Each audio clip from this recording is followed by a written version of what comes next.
अस्सलामुअलैकुम। शहबाज शरीफ, बिलावल, प्रेम कहानी, मंतकी अंजाम, शहबाज मेरा घोड़ी चढ़िया, इमरान खान आशिक के नामुराद, या अब तेरा क्या बनेगा कालिया। मैं हूं इब्ने इस्कंदर खान, एक बहुत ही खास व्लॉग के साथ। जमे रहिएगा मेरे साथ, मुकम्मल व्लॉग देखिएगा, आपको मज़ा आएगा इस व्लॉग में। साथ ये भी दरख्वास्त करूंगा कि जो नए दोस्त आए ज़रूर मेरे चैनल को सब्सक्राइब करते जाइएगा, लाइक कर दीजिएगा, दोस्तों के साथ शेयर कीजिएगा। आपके चैनल को सब्सक्राइब करने से या लाइक करने से मेरी हौसला अफजाई होगी। मैं थैंकफुल भी रहूँगा आपका, और जिन दोस्तों ने सब्सक्राइब कर लिया उनका मैं थैंकफुल हूँ। अल्हम्दुलिल्लाह मेरा चैनल ग्रोइंग प्रोसेस में अच्छी ग्रोथ हो रही है, काफ़ी दोस्त शरीक सफ़र हो रहे हैं।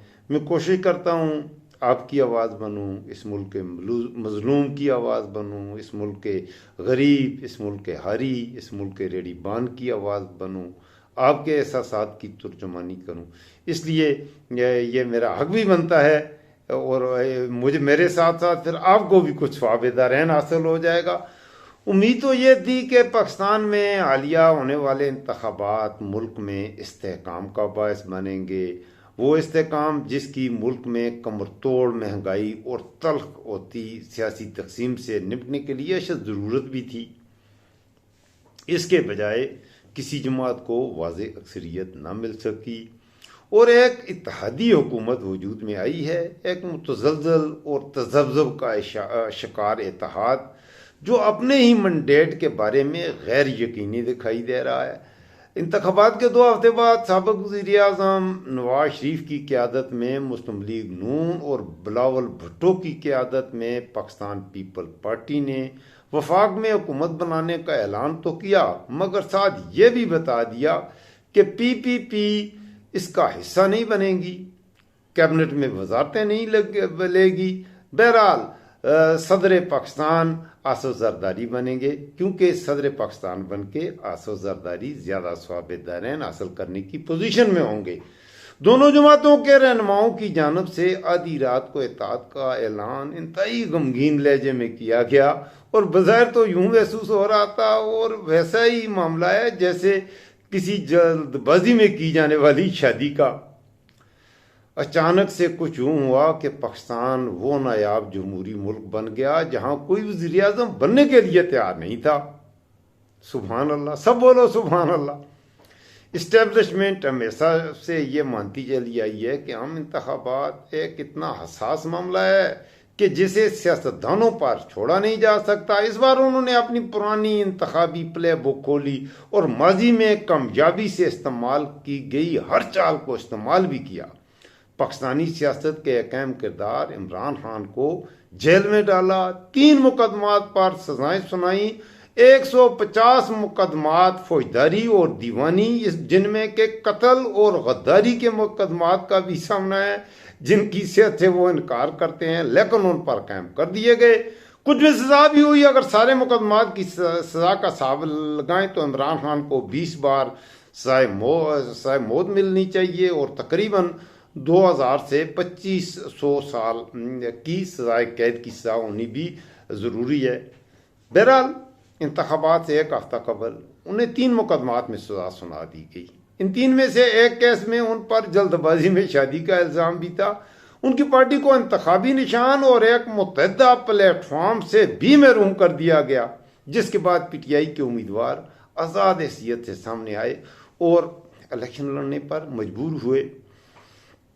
तहरीक इंसाफ के बहुत से उम्मीदवार अपने हलकों में इंतखाबी मुहिम चलाने के बजाय पुलिस के छापों से भाग रहे थे। उनके सियासी मुखालफिन को उनके खिलाफ माजी में कायम किए गए मुकदमात से बरी कर दिया गया और उन्हें अपनी इंतखाबी मुहिम चलाने के लिए न सिर्फ आज़ादाना माहौल फराहम किया गया, बल्कि हुकूमत की तरफ से उनकी पूरी मुआवनत भी की गई। इंतखाबात के दिन सोशल मीडिया और मोबाइल फ़ोन सर्विसेज को बज़ाहिर सिक्योरिटी खदशात की बुनियाद पर बंद किया था, लेकिन हकीकत में इस बात को यकीनी बनाना था कि खान के हामियों को पोलिंग बूथ तक आसानी से रसाई हासिल ना हो और बैलेट पेपर पर अपने उम्मीदवारों की शनाख्त में करना भी मुश्किल हो जाए। मगर खान के आमियों ने गैर मामूली जहानत का मुजाहरा किया, व्हाट्सएप ग्रुप बनाए, ऐप्स और वेबसाइट्स रातों रात तैयार की और पोलिंग बूथ पर पहुंचकर अपने उम्मीदवारों को तलाश करने में कामयाब हो गए और ये भी पता करने में कामयाब हो गए कि हमने मूली को वोट देना है, भिंडी को, तोरी को, गाजर को। अल्लाह अकबर कबीरा। बहरहाल उनकी पार्टी ने जेल में बंद अपने रहनुमा का पैगाम लोगों तक पहुंचाने के लिए मसनूई जहानत से तैयार करदा तकारीर का इस्तेमाल भी किया।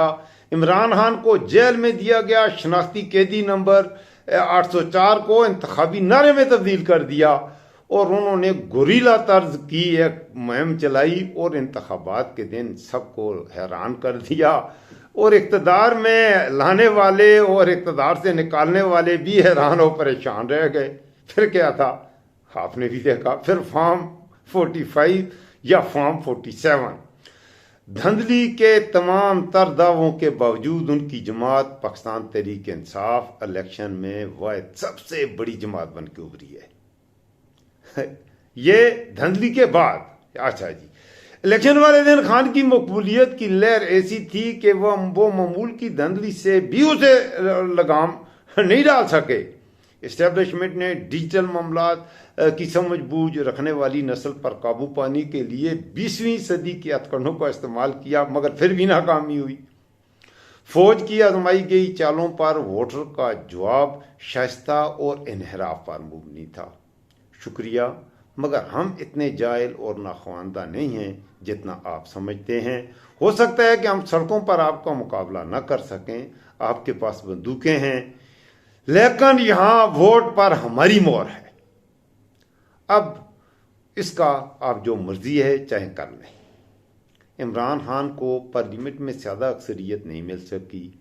उन्होंने हुकूमत साजी के लिए किसी दूसरी पार्टी के साथ इत्तेहाद करने से इनकार कर दिया और अपोजिशन में बैठने का फैसला किया। उन्होंने अपने तशख़्ख़ुस और अपनी सियासी मुहिम को अपने मुखालफीन को करप्ट के तौर पर पेश करके परवान चलाया था। वो उन सियासतदानों के साथ इक़्तिदार बांटने से बिल्कुल बेजार दिखाई देते हैं जिन पर वो अपने सियासी कैरियर में अक्सर औकात तनकीदी जुमलों से हमला करते रहे हैं। ज़्यादातर पाकिस्तानी सियासतदानों को किसी न किसी दौर में जेल में वक्त गुजारना पड़ा है, लेकिन इस चीज़ का इमरान खान से ज़्यादा लुत्फ़ किसी और ने शायद नहीं उठाया होगा। अपने हामियों तक पहुँचने के लिए उन्हें कोई भी अवामी प्लेटफार्म मुयस्सर न था। उन्होंने अपने वकला और करीबी ख़ानदान के अफराद के ज़रिए भेजे गए पैगामात के साथ अपने जेल की कोठली से यह इंतखाबी कामयाबी हासिल की है। गुज़श्ता मई में जब इमरान खान को उनकी हुकूमत की बरतरफी के बाद पहली बार गिरफ्तार किया गया था तो उनके अमियों ने हंगामा आराई की। फौज की छावनियों और फौज की ताकत और वक़ार की दूसरी अलामतों पर कुछ हमले भी हुए।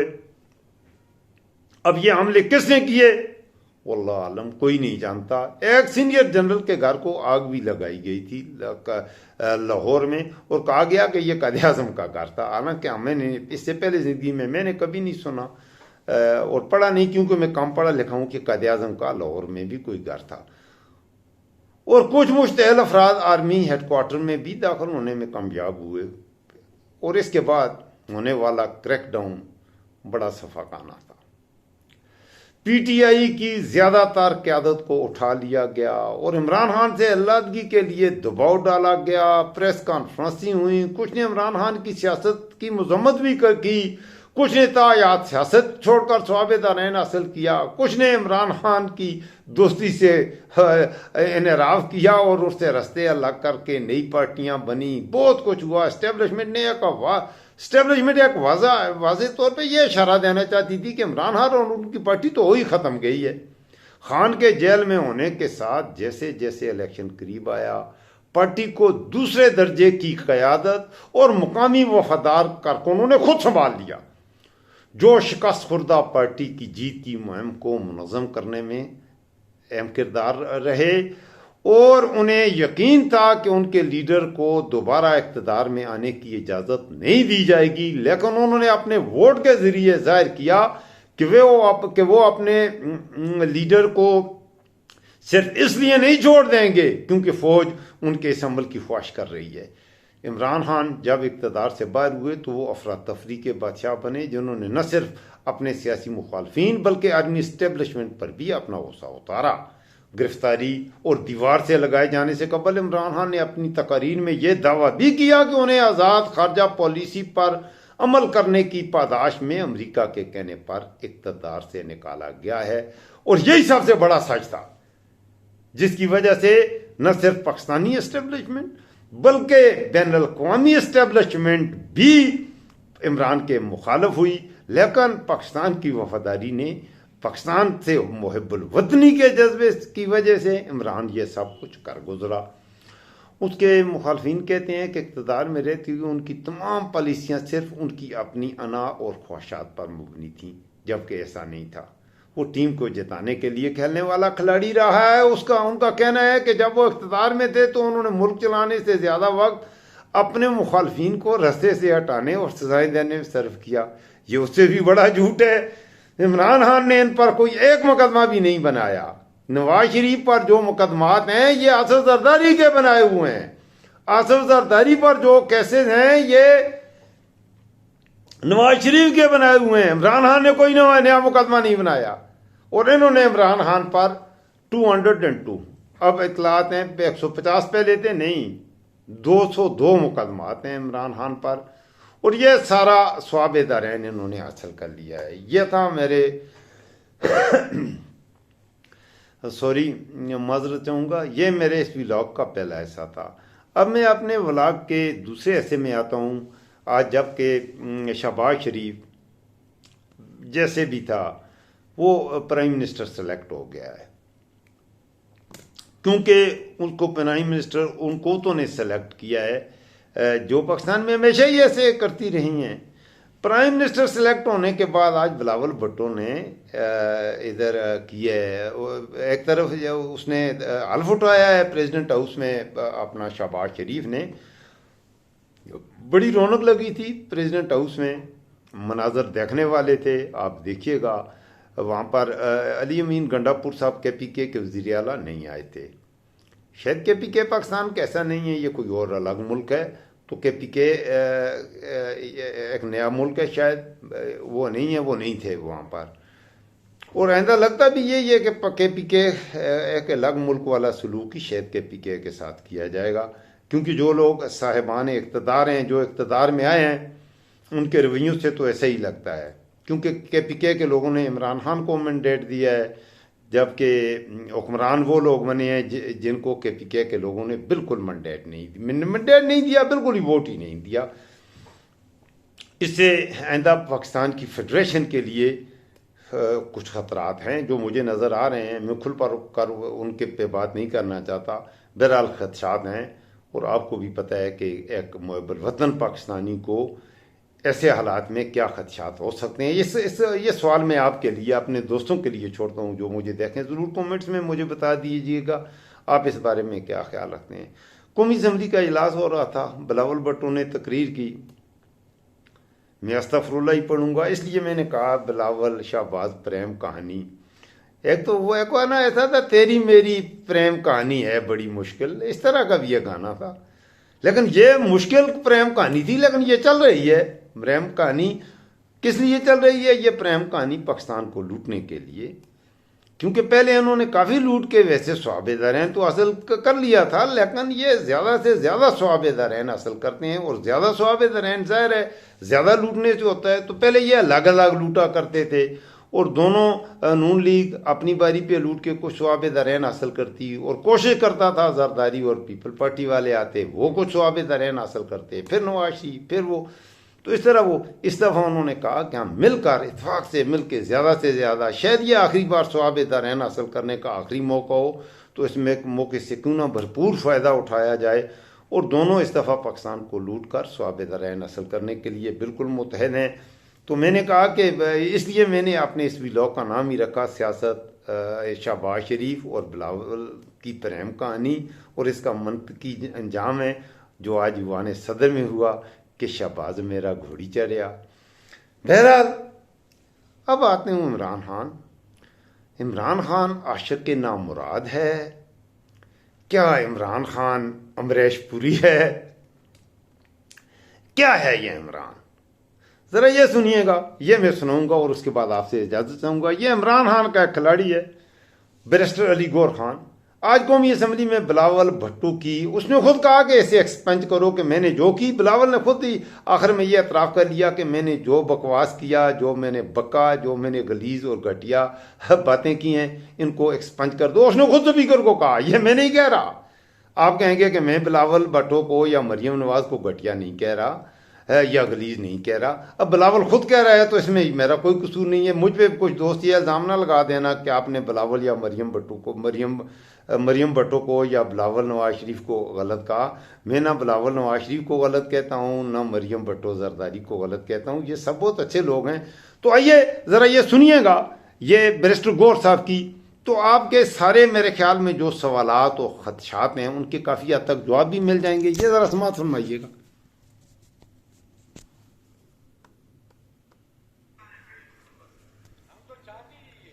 डिप्टी स्पीकर, मैं यही पॉइंट आउट कर रहा था, हमें तो दर्स देते हैं अपने गिरबानों में जाके। क्या पहली हुकूमत लेके पीडीएम 1 जब हुकूमत आई, उसी को लेके विद इन अ मंथ नेब का कानून चेंज करवा के 50 अरब रुपए के केसेस माफ नहीं करवाए? It's a ground reality deputy speaker, it's a ground reality. क्या ये कह सकते हैं कि अगर इसको इतना ही घुमंड है जमहूरियत पे, हकूक पे, तो एक लफ्ज बताए जब हमारी औरतें जेल गई हैं, एक लफ्ज उन्होंने कंडेम करके बोला इसलिए नहीं छोड़ सके थे, ये तो हमें 30 भी नहीं दे रहे थे। प्रपोजलों को रोका, सर्कमस्टांसेस में इलेक्शन जीत करके हम आए हैं। स्पीकर साहब, ये कहां डिप्टी स्पीकर साहब, इनको जमहूरियत रास नहीं आती, इनको वो जमहूरियत पसंद होता है। शहबाज शरीफ साहब कैसे कहते रहे, ये एक दूसरे को मुफादात की टक्कर में इकट्ठे होते हैं, इसलिए ये पावर शेयरिंग पर बिलीव करते हैं। इमरान अहमद खान नियाजी अवामी सियासत पे बिलीव करता है, पावर शेयरिंग पे नहीं करते। आज इन्होंने सारे एक डाइनिंग टेबल पे बैठने वाले लोगों में इतने ओहदे नहीं बांटे। ये इमरान खान है जिस वक्त आपके पास डेमोक्रेसी आएगी, जिसने मोरूसी सियासत को खत्म किया। मेरे जैसा वर्कर चेयरमैन पीटीआई की हैसियत से इस वक्त खड़ा है। इस ईमान का pride of parliament Umar Khan साहब है। Pride of parliament Umar Khan, जिसके पास शायद ज्यादा वोट तो नहीं आए, he couldn't get most of the vote, but he was the candidate with most credibility, alhamdulillah। हमारा शेर मुल्तान को साहब ने डिप्टी स्पीकर रखते, अवाम से इनके कोई उम्मीद नहीं है कि इनको आड़ू मिलेगा। बाकी डेमोक्रेसी ऐसी नहीं है कि बकेन के दरख्त लगाए और आड़ू की पौधे का फिर आप तस्वर रखे कि आड़ू मिलेंगे। ये बकेन के दरख्त है, अवाम से इनके कोई उम्मीद नहीं है कि इनको आड़ू मिलेगा। मुकम्मल स्पीच आप सुन लीजिएगा क्योंकि मेरा वक्त अब करीब है, ख़त्म होने को है। मैं थैंकफुल हूँ, आप दोस्त मुझे जो अप्रिशिएट करते हैं, जो लोग कमेंट्स करते हैं। तो आखिर में फिर आपकी खिदमत में अर्ज़ करूँगा, मेरे चैनल को लाइक कर दीजिएगा और ज़रूर सब्सक्राइब कर दें, बेल आइकॉन प्रेस कर दें ताकि मेरे आने वाले व्लॉग भी आप देखते रहें। मैं आपकी आवाज़ बनने की कोशिश करता हूँ। मैं अपने मज़दूरों, अपने गरीब भाइयों, अपने मुल्क के मज़लूमों की आवाज़ बनने की कोशिश करता हूँ और उनके एहसासात की तर्जुमानी करने की कोशिश करता हूँ। तो इस कार खैक में आप मेरे चैनल को लाइक करके, सब्सक्राइब करके और शेयर करके मेरे हम सफ़र हो सकते हैं और हम भी मेरे स्वाब दरैन के साथ साथ आप भी कुछ स्वाब दरैन हासिल करते हैं। मुझे रखिएगा दुआ में याद, अपना खुसूसी ख्याल रखिएगा। मुल्क में क्या, आप मुल्क पाकिस्तान में रहते हैं जहाँ कोई किसी का ख्याल नहीं रखता। अल्लाह आपका महफूज़ व निगहबान हो। अस्सलामु अलैकुम।